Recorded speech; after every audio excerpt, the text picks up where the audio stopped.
ନମସ୍କାର ଜୟ ଜଗନ୍ନାଥ। ଆଜି ଆମେ କଥା ହବା ମଧୁବାବୁ ପେନସନ ଯୋଜନା ବିଷୟରେ। ଆଜ୍ଞା ହଁ, ଯେତେବେଳେ ଆପଣଙ୍କୁ 60 ବର୍ଷ ହେଇଯିବ ସେତେବେଳେ ଆପଣ ଏଇ ମଧୁବାବୁ ପେନସନ ଯୋଜନାରେ ଆପଣ ଭତ୍ତା ପାଇଁ ଆବେଦନ କରିପାରିବେ ଏବଂ ଭତ୍ତା ମଧ୍ୟ ପାଇପାରିବେ। ତ କିପରି ଆବେଦନ କରିବେ, କଣ ରହିଛି ସମ୍ପୂର୍ଣ୍ଣ ବିବରଣୀ, ଚାଲନ୍ତୁ ଆଲୋଚନା କରିବା। ମଧୁବାବୁ ପେନସନ ଯୋଜନା ଆବେଦନ କରିବା ପାଇଁ ହେଲେ ପ୍ରଥମେ ଆପଣ ନିଜର ଗୁଗୁଲ କ୍ରୋମକୁ ଯାଆନ୍ତୁ ଏବଂ ସେଠାରେ ମଧୁବାବୁ ପେନସନ ଯୋଜନା ବା SSEPD ଲେଖି ସର୍ଚ୍ଚ କରିଦିଅନ୍ତୁ।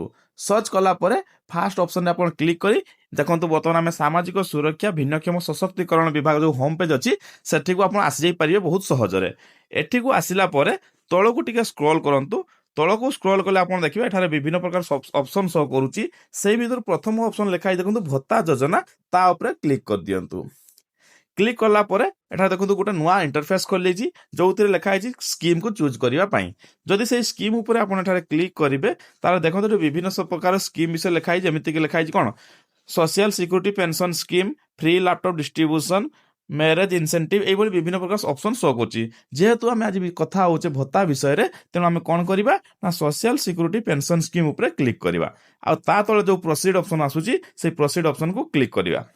କ୍ଲିକ୍ କଲା ପରେ ଆପଣମାନେ ଦେଖୁଛନ୍ତି ବର୍ତ୍ତମାନ ଗୋଟେ ନୂଆ ଇଣ୍ଟରଫେସ୍ ଖୋଲିଯାଇଛି ଯୋଉଥିରେ କି ଆପଣମାନେ ଆବେଦନ କରିପାରିବେ ଏଇ ମଧୁବାବୁ ପେନସନ ଯୋଜନା ଅନ୍ତର୍ଗତ ଯୋଉ ଓଲ୍ଡ ଏଜ୍ ପେନସନ କଥା ଆମେ କଥା ହଉଛେ ତା ପାଇଁ ଆପଣମାନେ ଯୋଉ ଆବେଦନ କରିବେ ଇଏ ହଉଛି ସେଇ ଫର୍ମଟି।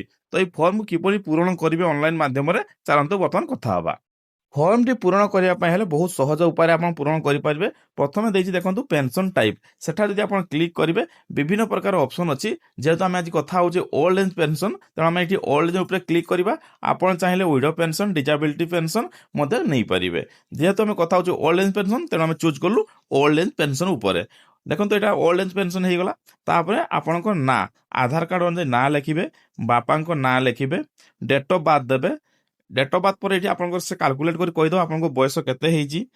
ଏଜ୍ ପ୍ରୁଫ୍ ଆକାରରେ ଆପଣ ଏଠି ନିଜର ଆଧାର କାର୍ଡକୁ PDF କରିକି ସବମିଟ୍ କରିବେ। ଜେଣ୍ଡର ସିଲେକ୍ଟ କରିବେ, ମେଲ୍ ଫିମେଲ୍ ସିଲେକ୍ଟ କରିବେ। ତାପରେ କଣ ଅଛି, ଆଧାର ନମ୍ବର ଆଉଥରେ ଦେବେ ଆଉ ଭେରିଫାଇ ଉପରେ କ୍ଲିକ୍ କରିବେ। ଭେରିଫାଇ ଉପରେ କ୍ଲିକ୍ କଲା ପରେ 4 ରୁ 5 ସେକେଣ୍ଡ ଟିକେ ଘୁରିବ ଆଉ ଭେରିଫାଇ ହେଇଯିବ। ଭେରିଫାଇ ହେଇସାରିଲା ପରେ ଦେଖନ୍ତୁ ଏଠାରେ ଆଧାର କାର୍ଡ ମାଗିଛି। ଏଠାରେ ନିଜର ଆଧାର କାର୍ଡକୁ PDF କରିକି ଆପଲୋଡ କରିଦିଅନ୍ତୁ।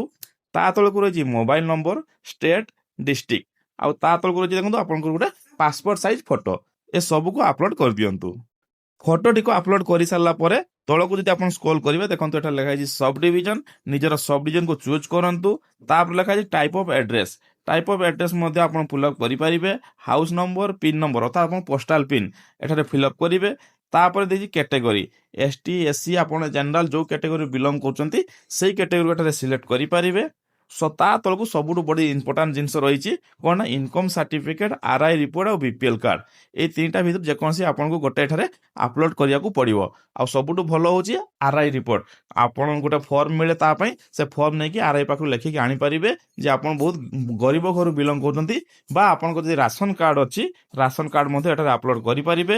BPL କାର୍ଡ ଥିଲେ BPL କାର୍ଡ ଆପ୍ଲାଏ କରିପାରିବେ। ବା ଆପଣଙ୍କର ଇନକମ୍ ସାର୍ଟିଫିକେଟ ମଧ୍ୟ ଏଠାରେ ଆପ୍ଲାଏ କରିପାରିବେ। PDF କରି ତାକୁ ଆପଲୋଡ କରିଦେଇ ପାରିବେ। ତା ତଳକୁ ଯଦି ଆପଣମାନେ ଲକ୍ଷ୍ୟ କରିବେ ଦେଖନ୍ତୁ ଏଟା ଲେଖା ହେଇଛି ଏଡିସନାଲ ଡକୁମେଣ୍ଟ। ଏଟା ହଉଛି ଅପସନାଲ, ଆପଣମାନେ ଚାହିଁଲେ ଦେଇପାରିବେ। ଯଦି ଦେବାକୁ ଚାହୁଁନାହାନ୍ତି ତାହେଲେ ମଧ୍ୟ କୌଣସି ଅସୁବିଧା ନାହିଁ। ଏଠାରେ କୋଉ କୋଉ ଜିନିଷ ଦେଇପାରିବେ ତା ଛଡା ଆପଣ ଏଠାରେ କଣ ଦେଇପାରିବେ ନା ଆପଣ ଭୋଟର ID ଦେଇପାରିବେ, ଆପଣଙ୍କ ରାସନ କାର୍ଡ ଆପଲୋଡ କରିପାରିବେ, ଆଧାର କାର୍ଡ ଦେଇପାରିବେ, ଆପଣଙ୍କ BPL କାର୍ଡ ଯଦି ପୂର୍ବରୁ ଥିବ ତାକୁ ମଧ୍ୟ ଆପଲୋଡ କରିପାରିବେ। ଏଇଭଳି ଏଡିସନାଲ ଯୋଉ ଡକୁମେଣ୍ଟ ରହିଛି ତାକୁ ଏଠାରେ ଆପଲୋଡ କରିପାରିବେ। ତା ତଳକୁ ରହିଛି ଦେଖନ୍ତୁ ସିଗ୍ନେଚର। ଆପଣ ଗୋଟେ ଖାତାରେ ସିଗ୍ନେଚର କରି ତାକୁ PDF କରିକି ଏଠାରେ ଆପଲୋଡ କରନ୍ତୁ। ତା ତଳକୁ ରହିଛି ବ୍ୟାଙ୍କ ଆକାଉଣ୍ଟ ଟାଇପ, ଆପଣଙ୍କର କୋଉ ବ୍ୟାଙ୍କରେ ଖାତା ଅଛି ସେଇ ବ୍ୟାଙ୍କ ଖାତାର ନମ୍ବର, ବ୍ୟାଙ୍କର ଟାଇପ, ଆକାଉଣ୍ଟ ହୋଲ୍ଡର ନାମ, ଆକାଉଣ୍ଟ ନମ୍ବର, IFSC କୋଡ, ଏସବୁ ସିମ୍ପଲ ଜିନିଷ ରହିଛି। ଆଉ ବ୍ୟାଙ୍କର ନାଁ ଚୁଜ୍ କରିକି, ବ୍ରାଞ୍ଚ ନାଁ ଚୁଜ୍ କରିକି ସବମିଟ କରିଦିଅନ୍ତୁ। ଆଉ ସେଇ ପାସବୁକର ଯୋଉ ଫ୍ରଣ୍ଟ ପେଜ ରହିଛି ତାକୁ PDF କରିକି ଏଠାରେ ଆପଲୋଡ କରିଦିଅନ୍ତୁ।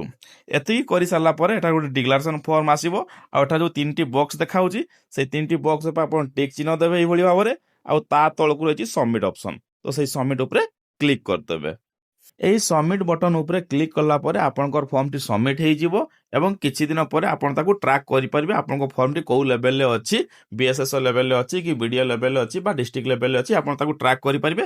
ତା ପାଇଁ ଆମେ ନେଇକି ଆସିବୁ ଆଉ ଗୋଟେ ଭିଡ଼ିଓ। କିନ୍ତୁ ବର୍ତ୍ତମାନ ପର୍ଯ୍ୟନ୍ତ ଯେତିକି ଥିଲା ଆଉ ଯେ ପ୍ରୋସେସ୍, ଆପଣ କେଉଁ ସାଇଟ୍କୁ ଯିବେ, କିଭଳି ଆବେଦନ କରିବେ, ଆଉ କେଉଁ ଡକୁମେଣ୍ଟ ଦେବାକୁ ପଡ଼ିବ, କେଉଁ ଜାଗାରେ ଅପଲୋଡ଼ କରିବେ, ଏ ସବୁ ଜିନିଷ ଆମେ ଆଲୋଚନା କଲୁ। ଭାବୁଛି ଆପଣ କାହାରି ମନରେ ଆଉ କୌଣସି ବି ଶଙ୍କା ରହିବ ନାହିଁ। ଯଦି ଭିଡ଼ିଓଟି ଭଲ ଲାଗିଛି ତାହେଲେ ମୋ ଚ୍ୟାନେଲକୁ ଲାଇକ୍ ଏବଂ ସବସ୍କ୍ରାଇବ୍ କରିଦିଅନ୍ତୁ।